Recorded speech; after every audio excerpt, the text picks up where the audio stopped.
দুর্বার রাজশাহীর বিপক্ষে দেখা গেল এক পুরনো আফিফ হোসেন ধ্রুবকে। হ্যাঁ দর্শক, এ যেন পুরনো রূপে আফিফ হোসেন ধ্রুব। খুলনা টাইগার্স ইনিংসের 10ম ওভারের ঘটনা ছিল সেটি। ওয়েস্ট ইন্ডিজ অলরাউন্ডার দেয়ালের করা ডেলিভারিটি আফিফ হোসেন ধ্রুব নিজের সর্বোচ্চ শক্তি দিয়ে তুলে মারলেন এবং সেটি মনে হচ্ছিল স্টেডিয়াম পার হয়ে বাইরে গিয়ে পড়বে, এবং হলোও তাই। একেবারে দোতলায় দর্শকদের মাঝে বল আফিফ হোসেন দেখালেন নিজের কারিশমা, ভেঙে দিলেন স্পিড মিটার, ভেঙে দিলেন বিপিএল এর ইতিহাস। 103 মিটারের ছক্কা, যা 2025 বিপিএল এর সবচেয়ে বড় ছক্কা।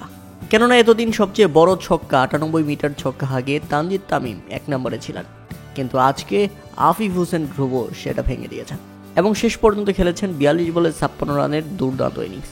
দলের হয়ে এটাই সর্বোচ্চ। হাঁকিয়েছেন 3টি ছক্কা এবং 3টি চার। আর আফিফ হোসেনের ফেরার দিনে জিতে গেছে খুলনা টাইগার্স। রুদ্ধশ্বাস ম্যাচে শেষ পর্যন্ত হারিয়েছে দুর্বার রাজশাহীকে। পরপর 3টি উইকেট পড়ে যাওয়ার পর আফিফ হোসেন ধ্রুব উইকেটে এসে যেভাবে দলকে টেনে নিয়ে গেছেন, তাতে শেষ পর্যন্ত 210 রানের লড়ুক সংগ্রহ দাঁড় করাতে পারে খুলনা টাইগার্স। এবং শেষ দিকে বোলিংয়ে এসে দারুণ বোলিং করেন হাসান মাহমুদ এবং জিতে যায় খুলনা টাইগার্স। তাতে সেঞ্চুরি করেও হতাশ এনামুল হক বিজয়, কারণ শেষ পর্যন্ত 7 রানের ব্যবধানে হেরে গেছে তারা।